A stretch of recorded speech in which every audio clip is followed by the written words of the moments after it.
Andrew said this was not enough, so I went for it. Too much? Not enough. Guys, back on the couch with Laura.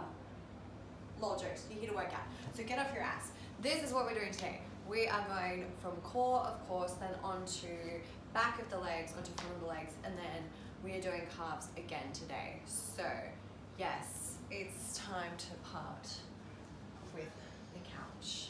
We'll be back. We're doing dead bugs to start with. So we are going to be on the ground. I'll show you a few. There's quite a few variations for these. And the floor's really cold. So you may want a yoga mat, you may want a towel. We want 90 degrees at the knees, toes pulled back towards you. Now, head on the ground, just don't mess up the beautiful bun. That's why my head is off the ground. From here, you're going to extend one leg, maintaining contact with the floor and the lower back, bringing it back before the other side then goes. Okay? Not Van Gogh, but then goes. So, it's only ever one leg at a time. Make sure as one leg extends, the opposite knee is not coming in towards you. That should stay about there. Knee over the hip, yeah? Wait for the other leg, other side goes.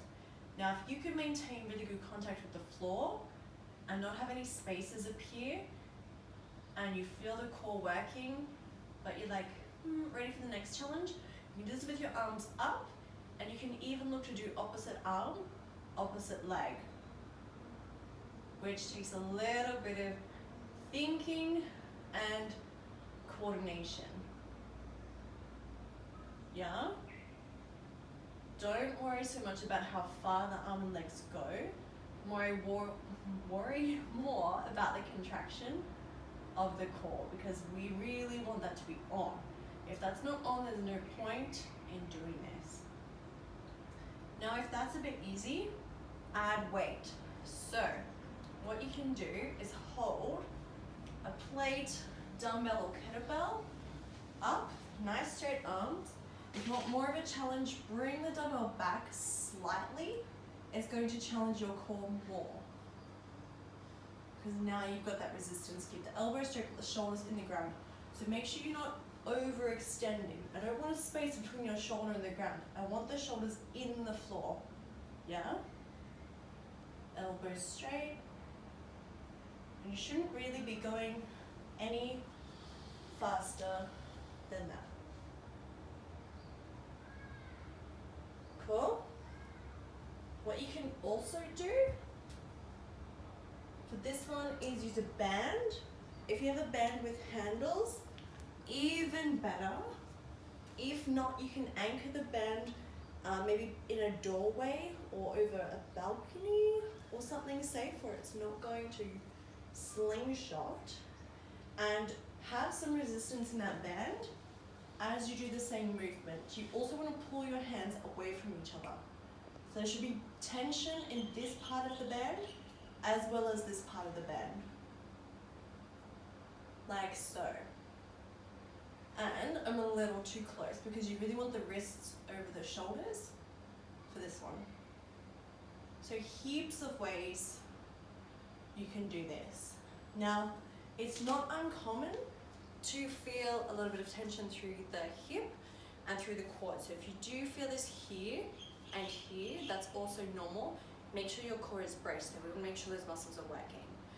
So from dead bugs, we're going to go onto froggers. We're doing all the animal exercises today. I'm an animal print too, perfect. So we are going to be on the ground. Now I want the soles of your feet together. I want the knees angled towards the ceiling. Yeah, so not actually all the way out to the sides, which you would probably think is what we want. In this instance, I want the knees pulled up a little bit towards the ceiling. Starting with the ribs pulled towards the hips. So again, flat back on the floor. We're squeezing the glutes as we push the hips up, trying to get nice and straight between the knees and the shoulders. You should feel it through here and a little bit in the hamstring, and then we come back down. Okay? That's it. So, ribs to the hips, flat back, push up, squeeze, squeeze, squeeze, and then back down. Now, just like the glute bridges and the hip lifts, make sure you're not pushing from the back you should not feel this through here. Yeah, you should feel it further down. So if that's not the case, adjust your posture, adjust the angle of the knees until you feel it in the glutes. Now again, if you want to add resistance, easy enough, can be done. You're going to add a dumbbell to the hips. Now it's a leg exercise, you can choose a heavy weight for this. So up and back down. You may choose to pad the hips by using a yoga mat or a towel, just to give yourself some cushioning, because it's not necessarily the most comfortable thing in the world to have a dumbbell on your hips. Okay? Cool. From there, we are going to go onto a single leg exercise. We're going to do a reverse lunge. Now, again, there's a few ways to do this, so I'll show you. Body weight first, of course. Feet together. This time we're stepping backwards. So we've stepped forwards. We've also done split squats where our feet stay still. In this instance, we're stepping back onto the toes, bending the knee under the hips, and then returning feet together. Okay? We're going to stick to the same leg so you can get used to how far you need to step back. Always good to film yourself or use a mirror if you can. Now if you step too short, your knee ends up near your heel. Okay, so this distance is way too small. So we want to make sure that we really do take a nice step back onto those toes.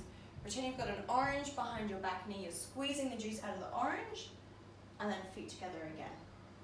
Now where do we feel this? Great question. Typically on the front of the back leg and the back of the front leg. So the glute on that stable leg, the one that stays still. How to adjust? If you have weight, kettlebells, dumbbells. If you have one weight, then you'll hold it in a goblet position like so.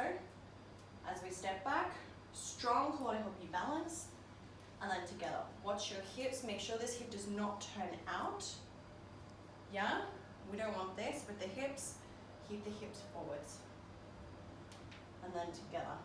Chest stays tall, elbows stay in towards the weight. Now if you have 2 dumbbells or 2 kettlebells or 2 plates, then you can hold them by your sides if it's not too heavy. Being a leg exercise, you can definitely go heavier.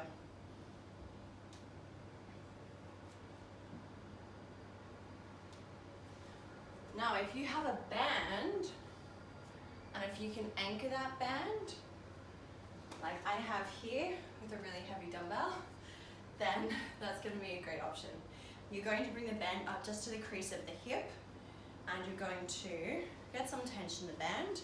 So make sure you can really feel that resistance, trying to pull you back. Make sure you're nice and steady, strong core, big toe press in the ground before you step back,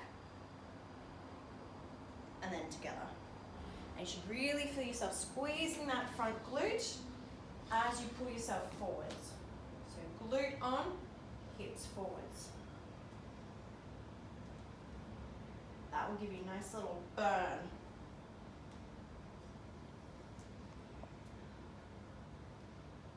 And again, you can add weight. So 1 or 2, up to you. If you do with a goblet, of course in front. Strong core, elbows in. If you have 2 weights, you would hold them by your sides.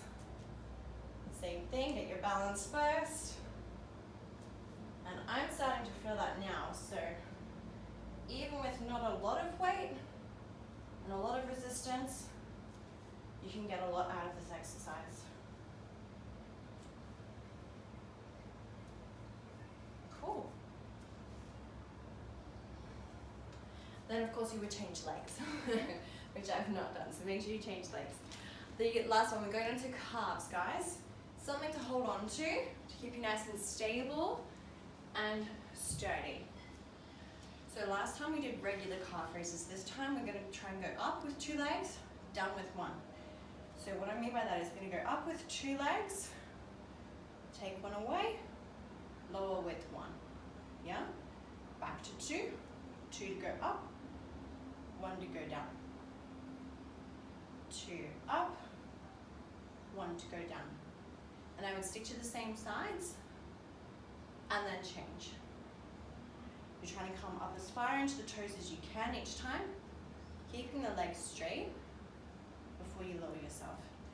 Now if you can do this on a step or stairs or an elevated surface, maybe you have like a Reebok step from those old school step classes, that's going to give you extra range of motion because you'll let your heels sink down with a nice big stretch each time you lower yourself.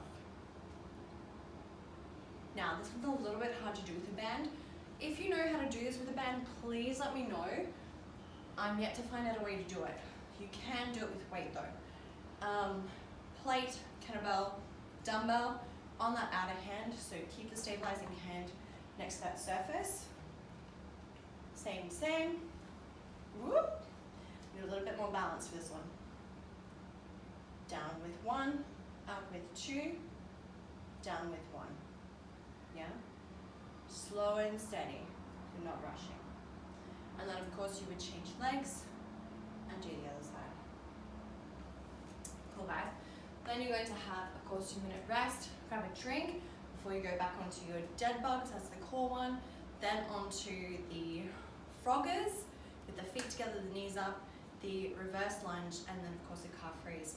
2 legs up, 1 leg down, which we just did. And don't get too friendly with the couch because that's not what you're here for. I will see you in the next video for part 2.